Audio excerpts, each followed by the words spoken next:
தசமபாகத்தை பற்றி வேத வசனம் சொல்லுகிறது. வாசிப்போம். மல்கியா 3ஆம் அதிகாரத்தில் சில காரியத்தை காமிச்சேன், மறுபடியும் திருப்போம். 3ஆம் அதிகாரம் 8ஆம் வசனத்திலிருந்து வாசிக்கிறேன். மனுஷன் தேவனை வஞ்சிக்கலாமோ? நீங்கள் என்ன வஞ்சிக்கிறீர்கள்? எதிலே உண்மை வஞ்சித்தோம் என்கிறீர்கள்? தசமபாகத்திலும் காணிக்கைகளிலும் தானே. ஆங்கிலத்தில் ரொம்ப நல்லா வருது. Can a man rob God? ராப்னா கத்திரிடத்துலேருந்து திருடலாமோன்னு இருக்குது, வஞ்சிக்கலாமோன்னு இங்கே கொஞ்சம் ரொம்ப சாஃப்டாக சொல்லியிருக்குது. அங்கே ஆங்கிலத்தில் ரொம்ப பளிச்சுன்னு சொல்லியிருக்குது. ஒரு மனுஷன் கத்திரிடத்துலேருந்து திருடலாமோ? தசமபாகத்தை குறித்து எதுக்கு போதிக்கிறோம்? ஏதோ சபைக்கு காசு வேணுங்கிறதுனால தசமபாகத்தை குறித்து போதிக்கிறது. சிலர் அப்படி போதிக்கிறாங்க, சபைக்கு காசு வேணும் தசமபாகம். அப்படி நாங்கள் போதிக்கிறது இல்லை, அப்படியெல்லாம் போதிக்கிறதுக்கு அவசியம் கிடையாது. தசமபாகத்தை குறித்து எதுக்கு போதிக்கிறோம்? தசமபாகம் செலுத்துவது நன்றாயிருப்பதற்கு தேவன் வைத்திருக்கிற வழி, சாபக்கேடை போக்குவதற்கு தேவன் வைத்திருக்கிற வழி, நம்முடைய குறைகளை போக்குவதற்கு தேவன் வைத்திருக்கிற வழி என்பதை நிச்சயமாக உங்களுக்கு நான் எடுத்து சொல்றேன். இங்க காண்பிக்கிறேன் பாருங்க, சொல்லியிருக்குது. கர்த்தர் சொல்றாரு, மனுஷன் தேவனை வஞ்சிக்கலாமா? நீங்களோ என்னை வஞ்சிக்கிறீர்கள். எதிலே உண்மை வஞ்சித்தோம் என்கிறீர்கள்? தசமபாகத்திலும் காணிக்கைகளிலும் தானே. நீங்கள் சபிக்கப்பட்டவர்கள், ஜனத்தாராகி நீங்கள் எல்லாரும் என்னை வஞ்சித்தீர்கள். என் ஆலயத்தில் ஆகாரம் உண்டாயிருக்கும்படி தசமபாகங்களை எல்லாம் பண்டகசாலையிலே கொண்டு வாருங்கள். அப்பொழுது நான் வானத்தின் பலகணிகளை திறந்து இடம் கொள்ளாமற் போக மட்டும் உங்கள் மேல் ஆசீர்வாதத்தை வருஷிக்க மாட்டேனோ என்று அதனாலே என்னை சோதித்து பாருங்கள் என்று சேனைகள் கர்த்தர் சொல்லுகிறார். பூமியின் கனியை பட்சித்து போடுகிறவைகளை உங்கள் நிமித்தம் கண்டிப்பேன். அவைகள் உங்கள் நிலத்தின் பலனை அளிப்பதில்லை. வெளியில் உள்ள திராட்சை கொடி பழமில்லாமற் போவதும் இல்லை என்று சேனைகள் கர்த்தர் சொல்லுகிறார். அப்பொழுது எல்லா ஜாதிகளும் உங்களை பாக்கியவான்கள் அல்லது ஆசீர்வதிக்கப்பட்டவர்கள், அதான் அர்த்தம், என்பார்கள். தேசம் விரும்பப்படத்தக்கதாக இருக்கும் என்று சேனைகள் கர்த்தர் சொல்லுகிறார். 4 காரியங்கள் சுருக்கமாக சொல்றேன். 4 காரியங்களுக்கு சொல்லப்பட்டிருக்கிறது. அதாவது தசமபாகம் கொடுக்கும்போது உண்டாகக்கூடிய ஆசீர்வாதங்கள் 4 காரியங்கள். 1, இனி சாபத்தினால் நீங்கள் சபிக்கப்படுவதில்லை. கர்த்தர் நம்மளை சபிக்கிறது கிடையாது. பாருங்க, சாபம் கர்த்தரிடத்திலிருந்து வர்றதில்லை. இங்கே எலக்ட்ரிசிட்டி ஒயர் பண்ணி வச்சிருக்கிறோம். உங்களை ஷாக் அடிக்கப்படுறதுக்காக ஒயர் பண்ணி வச்சிருக்கிறோம். இங்கே எலக்ட்ரிசிட்டி கிடையாதுங்க. இங்கே நல்ல எலக்ட்ரிசிட்டி வச்சு லைட்டு வந்து ஏசி எல்லாம் ஓடுறதுக்காக தான் இங்கே ஒயரிங் நடந்திருக்குது. உங்கள் ஒருவரையாவது ஷாக் அடிக்க பண்ண வேணும் என்பது எங்களுடைய நோக்கமே கிடையாது. ஆனால் கையை விட்டா ஷாக் அடிக்கும். ஹலோ, அது எப்படியா? கையை விட்டா கூட ஷாக் அடிக்காதபடி பண்ணியிருக்கணும். நீங்கள் அப்படி பண்ண முடியாது. அது அப்படிதான். அது எலக்ட்ரிசிட்டிங்கிறது ஒரு பவர். கர்த்தர் சபிக்கிறது கிடையாது. பாருங்க, கர்த்தர் சாபத்தின் தேவன் கிடையாது, சபிக்கிறது கிடையாது, சாபத்தை அவர் விடுறது கிடையாது. சிலர் அப்படி சொல்லிடுறாங்க, கர்த்தர் உன்னை சபிப்பார். ஒருத்தர் சொன்னார், நீ வந்து தசமபாகம் கொடுக்கலன்னா கர்த்தருடைய சாபத்தை நீ வாங்கி கட்டி கொண்டு நீ அந்த ஆஸ்பத்திரியில் போய் 10,000 ரூபாய் செலவழிப்பாய். கர்த்தருக்கு தானே வேலை. ஊரில் இருக்கவங்கலாம் சபிச்சுக்கிட்டு இருக்கிற யோசித்து பார்க்க வேணும். கர்த்தர் சபிக்கிறது இல்லைங்க. கர்த்தர் சொல்றாரு, ஒரு எலக்ட்ரிசிட்டி மாதிரி ஒரு ஒயரிங் பண்ணி வச்சிருக்கிறேன்.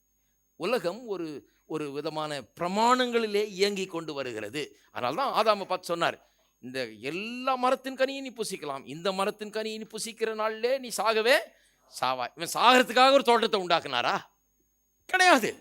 ஆனால் இந்த கனியை நீ புசிக்கிற நாளில் இவன் நல்லா இருக்கணும்னு தான் தோட்டத்தை உண்டாக்குனாரு. எல்லாத்தையும் எடுத்து புசின்னு சொல்றாரு. ஆனால் இதை மட்டும் பண்ணாதப்பான்னு வாணியும் கொடுக்கிறாரு. ஏனென்றால் இதை பண்ணி சாக வேணும் என்பது அவருடைய உத்தேசம் கிடையவே கிடையாது, அவருடைய நோக்கம் கிடையவே கிடையாது. இவன் சபிக்கப்பட வேணும் என்பது அவருடைய நோக்கமே கிடையாது. ஆனால் அதை எடுத்து புசித்தால் சாவு உண்டாகும். எலக்ட்ரிசிட்டி நம்முடைய நன்மைக்காக இருக்கிறது. ஆனால் அது ஒரு வல்லமை, அது ஒரு பிரமாணத்தின்படி இயங்கி வருகிறபடினாலே அதை போய் தொடக்கூடாத விதத்தில் தொட்டா போச்சு இல்லையா? டெஸ்ட் பண்ணி பார்க்க வேணாம். அதை சொல்றேன், நம்புங்க. அப்படி தொடக்கூடாது. அதே போலதான் இந்த உலகம் இந்த ஒரு பிரமாணத்தில் இயங்கி வருகிறது. அது என்ன? அவர் சொல்றாரு, கொடுங்கள் அப்பொழுது உங்களுக்கு கொடுக்கப்படும், அமைக்கி குலுக்கி சரிந்து விழும்படி மனிதர்கள் மடியில் கொண்டு வந்து போடுவார்கள். உன் விளைச்சல் எல்லாம் முதற்பலனாலும் கர்த்தரை கனம் பண்ணுவாயாக, அப்பொழுது உன் நாளையில் திராட்சரசம் புரண்டோடும். Your barn shall be filled with plenty. களஞ்சியங்கள் பூர்ணமாய் நிரம்பும். இல்லையா? அப்பொழுது நிரம்பும். இல்லைன்னா என்ன ஆகுன்றது தான் இங்கே சொல்லியிருக்குது. இல்லைன்னா அது அப்படி தான் ஷாக் அடிக்கும். அது ஒரு பிரமாணம். அதை தப்பான விதத்தில் தொற்றக்கூடாது. ஒரு பிரமாணத்தில் எல்லாம் ஏங்கி கொண்டு வருகிறது தேவனுடைய பிரமாணம். இது இப்படி தான் வேலை செய்யணும்னு வச்சுட்டாரு கடவுள். அது சொல்றாரு, நீ நல்லா இருக்கிறதுக்கு நான் சொல்றேன், இப்படி பண்ணினா நல்லா இருக்கும். அப்ப சாபம் கர்த்தரிடத்திலிருந்து வர்றது கிடையாது. பாருங்க, கர்த்தர் சபிக்கிறவர் அல்ல. சாபத்தினாலே சபிக்கப்பட்டிருக்கிறார்கள். அது சொல்றாரு, you are cursed with a curse என்றாரு.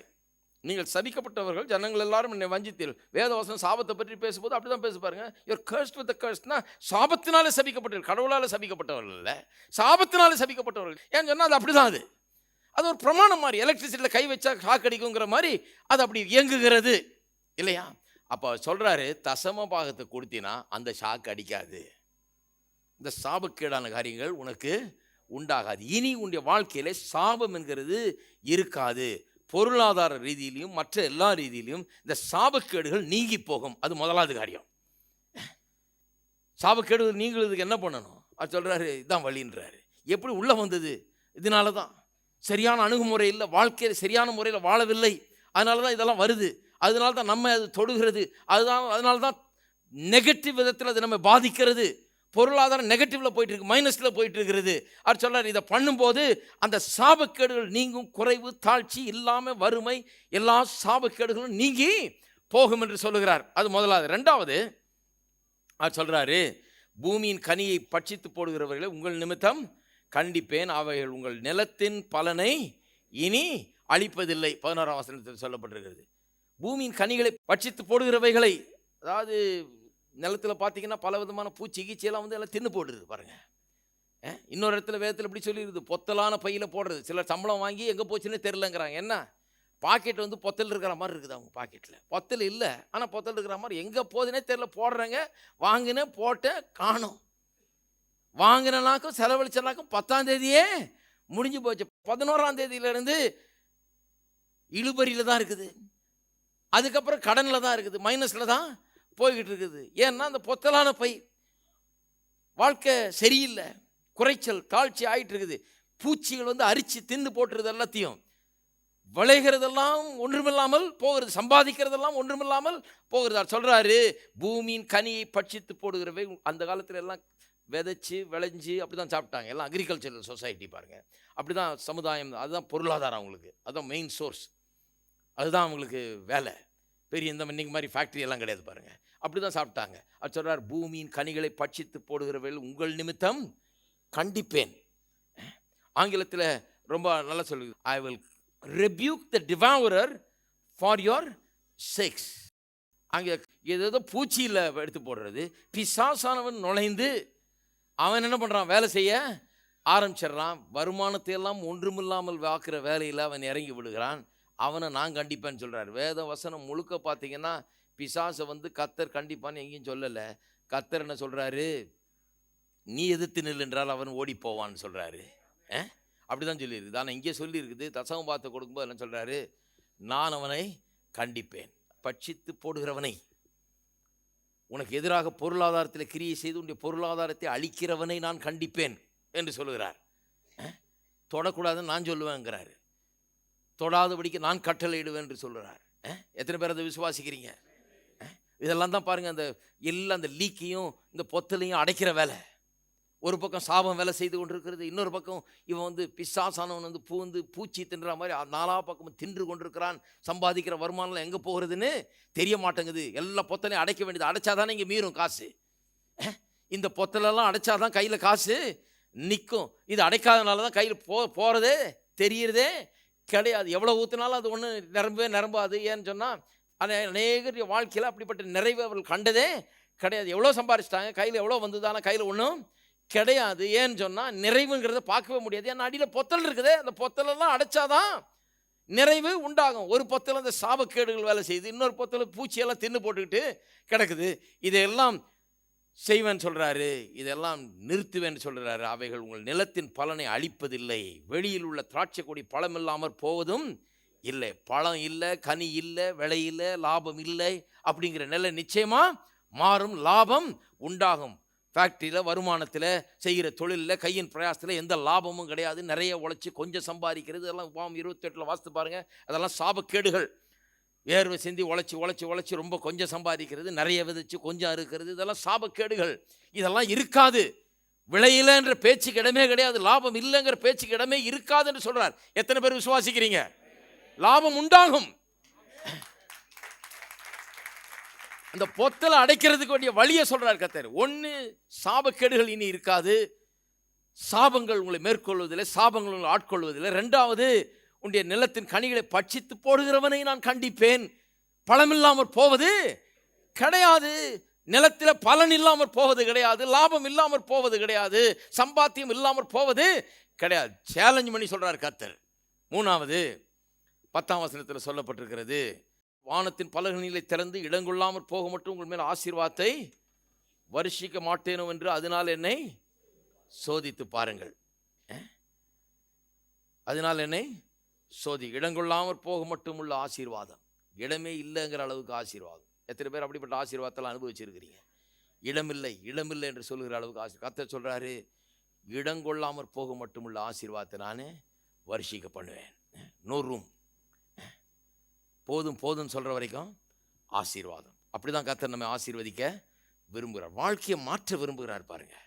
அதற்குரிய வழியை தான் இங்கே போதித்து கொண்டிருக்கிறோம். நான்காவது, எல்லா ஜனங்களும் உங்களை பாக்கியவான்கள் என்பார்கள். நீங்கள் ஆசீர்வதிக்கப்பட்ட பாக்கியவான்கள் சொன்னால் பிளஸட், ஆசீர்வதிக்கப்பட்டவர்கள் என்பார்கள். தேசம் விரும்பப்படத்தக்கதாய் இருக்கும். பார்த்தாலே ஜோரா இருக்கும். தேசம் விரும்பப்படத்தக்கதுன்னா அதில் உள்ள மக்கள், அதான் தேசம் இல்லையா? உங்களுடைய வாழ்க்கை விரும்பப்படத்தக்கதாக இருக்கும்.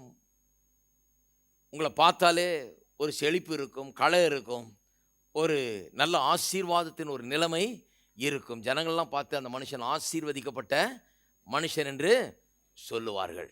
எத்தனை பேர் விசுவாசிக்கிறீங்க? ஆசீர்வதிக்கப்பட்ட மனுஷனில் பார்த்தீங்களா? நேற்றுக்குள்ள ஒரு இடத்துக்கு பாடம் பாருங்கள். அந்த இடத்துல நுழைஞ்சவனே தெரியுது ஆசீர்வாதம் உள்ள ஒரு மனுஷன். இதால் நல்ல ஒரு ஆசீர்வாதமான ஒரு மனுஷன். எனக்கு தெரியும், ஒன்றும் இல்லாமல் ஒரு காரியத்தை ஆரம்பித்தாங்க பாருங்கள். ஆரம்பித்து இன்றைக்கி நல்லா போயிட்டு இருக்குது. அந்த இடத்துல நான் நுழையும் போது எனக்கு தெரியுது பெரிய கர்த்தருடைய ஆசீர்வாதம் இந்த இடத்துல இருக்குது. காட்ஸ் ஃபேவர், காட்ஸ் பிளஸ்ஸிங் இந்த இடத்துல இருக்குதுங்கிறது எனக்கு நன்றாக விளங்குது. ஜனங்கள் எல்லாம் உங்களை ஆசீர்வதிக்கப்பட்டவர்கள் என்பார்கள். எத்தனை பேர் அதை விசுவாசிக்கிறீங்க? சாபம் இருக்காது. ரெண்டாவது, பட்சிக்கிறவனை அழிப்பார், பலன் இல்லாமல் போகாது, நிச்சயமாக பலன் உண்டாயிருக்கும். கையிட்டு செய்கிற வேலையில் பலன் உண்டாயிருக்கும். மூணாவது, இடங்கொள்ளாமற் போகும் மட்டுமுள்ள ஆசீர்வாதம், நிறைவான ஆசீர்வாதம், பொங்கி வழிகிற ஆசீர்வாதம். நான்காவது, எல்லாரும் கண்டு நம்மளை ஆசீர்வதிக்கப்பட்டவர்கள் என்பார்கள். இதுதான் தசம பாகத்தின் பலன். தசம பாகம் கொடுக்கறது மூலமாக உண்டாகிற பலன். ஆனால் அநேகர் சொல்லுகிறாங்க பாருங்கள். சிலர் நீங்கள் போய் வெளியில் போய் தசம பாகத்தை பற்றி இதெல்லாம் சொன்னாங்கன்னு சொன்னாலே சில ஆட்கள் இருக்காங்க இப்படி சொல்லுவாங்க. அது மோசேயின் காலத்தில் இருந்தது, அதுக்கப்புறம் அது போயிடுச்சு. ஒருத்தர் சொல்கிறாரு, நாங்கள் தசம பாகம் கொடுக்குறதில்ல, நாங்கள் 100% தர்றோம். ஆனால் உண்மையாக எவ்வளோ தர்றாருன்னு பார்த்தீங்கன்னா ஒன்றும் இருக்காதுங்க. சும்மா பேச்சுக்கு தான் 100% இவர் எங்கே தந்தார். அப்படி கிடையாது. 100% தரணும்னு பேச்சு சொல்லுவாங்க, ஆனால் அப்படி கிடையாது பாருங்கள். கர்த்தர் சொல்கிறாரு, இந்த 10% முதல்ல கொடு அப்படிங்கிறாரு. இதுக்கு வேறு நியாயம் பேசக்கூடாது. இது வேத வசனத்தில் போதிக்கப்பட்டிருக்கிற காரியம். இது மோசேயின் காலத்தில் வந்தது, மோசேயின் காலத்தோடு போயிடுச்சு. நியாயப்பிரமாணம் மோசேயினால் வந்தது, இயேசுவினால் கிருபை வந்தது. அதனால் மோசே நியாயப்பிரமாணத்தோடு இதெல்லாம் ஒழிஞ்சு போயிடுச்சுன்னு சொல்கிறது தப்பு. ஏனென்றால் மோசேக்கு முன்னால் 500 ஆண்டுகளுக்கு முன்பதாக ஆபிரகாம் தசம பாகம் செலுத்தினான். மோசே வர்றதுக்கு 500 ஆண்டுகளுக்கு முன்னால் ஆபிரகாம் வாழ்ந்தாங்க. மோசேயினால் வரல தசம பாகம். மோசேயின் காலத்தில் அது அங்கீகரிக்கப்பட்டது. மோசேயின் காலத்தில் இன்னும் அது அமுல்படுத்தப்பட்டது. மோசேயின் காலத்தில் அது ஜனங்களுக்கு திட்டவட்டமாக போதிக்கப்பட்டது. ஏன் போதிக்கப்பட்டதுன்னா, அவங்க முற்பிதாவாகிய ஆபிரகாம் அவர்களுக்கு அந்த பழக்கத்தை ஏற்கனவே ஏற்படுத்தி தந்தார். ஆபிரகாமின் ஆசீர்வாதம், அவன் அந்த தசம பாகத்தின் மூலமாக அந்த ஆசீர்வாதத்தை எடுத்துக்கொண்டான். இதெல்லாம் தெரிஞ்ச விஷயம். அதனால தான் நியாயப்பிரமாணத்தின் கீழே மோசேயின் காலத்தில் அதை போதித்தார்கள், திட்டவட்டமாக செலுத்தும்படியாக சொல்லித்தரப்பட்டது. ஏன் சொல்லித்தரப்பட்டது? ஏன்னா அதுதான் ஆசீர்வாதத்துக்கு வழி. அதனால தான் சொல்லித்தரப்பட்டது. நம்ம பார்த்தோம் இல்லையா, 14ஆம் அதிகாரம் 20ஆம் வசனத்தில் ஆதியாகமத்தில் வாசிக்கிறோம், ஆபிரகாம் தனக்கு உண்டான எல்லாவற்றிலும் 10ல் 1 தசம பாகத்தை செலுத்தினான் என்று வாசிக்கிறோம். வாசிப்போம். இன்னொரு வசனம் காமிக்கிறேன், மோசேக்கு முன்னாடியே இருந்தது என்பதை காண்பிக்கிறேன். 28ஆம் அதிகாரம், ஆதியாகமம் 28ஆம் அதிகாரம். மோசேக்கு முன்னாடியே தொடர்ந்தேச்சியாக இதை ஜனங்கள் பின்பற்றி வந்தார்கள் என்பதற்கு, தேவனுடைய ஜனங்கள் பின்பற்றி வந்தார்கள் என்பதற்கு ஆதாரம் இருக்கிறது வேதத்தில். 28ஆம் அதிகாரம் ஆதியாகமத்தில் 20ஆம் வசனம். அப்பொழுது யாக்கோபு வீட்டை விட்டு ஓடி போகிறான். ஞாபகம் இருக்குது இல்லையா?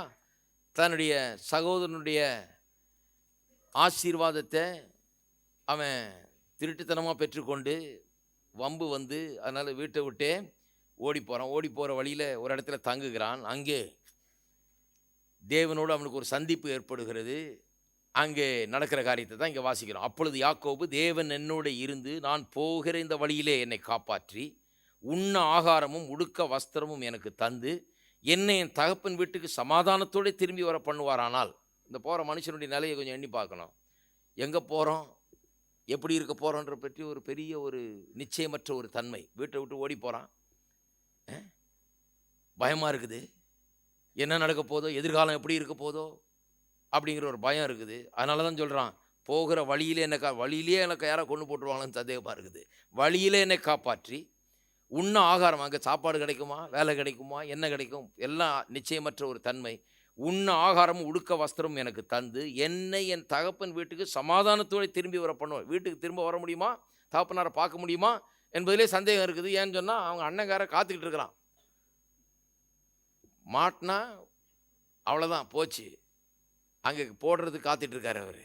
அதனால் சமாதானத்தோடு போயிட்டு கொஞ்சம் காலத்தில் சமாதானத்தோடு திரும்பி வர பண்ணுவார். கர்த்தர் என்னை காப்பாற்றினா. பெரிய ஒரு இக்கட்டான சூழ்நிலையில் இருக்கிறான். அந்த நேரத்தில் ஒரு சரியான தீர்மானத்தை எடுக்கிறான். பாருங்கள், ரொம்ப முக்கியம். அநேகர் பொருளாதாரத்திலும் மற்ற காரியத்திலும் வாழ்க்கையில் ஒரு நிச்சயமற்ற தன்மையில் ஒரு வேளை இன்றைக்கு இருந்து கொண்டிருக்கலாம். ஆனால் அந்த நேரத்தில் நாம் எடுக்க வேண்டிய தரமான தீர்மானத்தில் ஒன்று இது. கர்த்தர் என்னை காப்பாற்றி உண்ண ஆகாரம் இருக்க இடமெல்லாம் தந்து வஸ்திரம் கொடுத்து என் தகப்பன் வீட்டுக்கு திரும்ப வர பண்ணினால் சமாதானத்தோட, கர்த்தர் எனக்கு தேவனாய் இருப்பார். நான் தூணாக நிறுத்தின இந்த கல் தேவனுக்கு வீடாகும். தேவரீர் எனக்கு தரும் எல்லாவற்றிலும் உமக்கு தசமபாகம் செலுத்துவேன் என்று சொல்லி பொருத்தனை பண்ணி கொண்டான். வாழ்க்கையின் ஆரம்பமே கொஞ்சம் இப்போ கரெக்டாக ஆரம்பிக்கிறான். பிரச்சனை ஆகிப்போச்சு, ஓடிக்கிட்டு இருக்கிறான். என்ன ஆக போகுதுன்னு தெரியல, வாழ்க்கை எப்படி இருக்க போகுதுன்னு தெரியல. சரி, வாழ்க்கையில் முதல்ல ஒரு தீர்மானத்தை எடுப்போம். தசம பாகத்தை நான் செலுத்துவேன், சதம்பாகத்தை செலுத்துவேன்ற ஒரு பெரிய தீர்மானத்தை எடுக்கிறான். அப்போ யாக்கோபு பாருங்கள், ஆபிரகாமோடு நின்றுல யாக்கோபு தசம். அப்போ இது ஒரு பழக்கமாக இருந்து வந்தது என்பது விளங்குகிறது இல்லையா? இல்லைன்னா எப்படி இவன் திடீர்னு தசம்பாகத்தை செலுத்துவேன்னு சொல்கிறான்? இது ஒரு பழக்கமாய் இருந்து வந்தது. ஆபிரகாமன் காலத்திலிருந்து இது ஒரு பழக்கமாய் இருந்து வந்தது.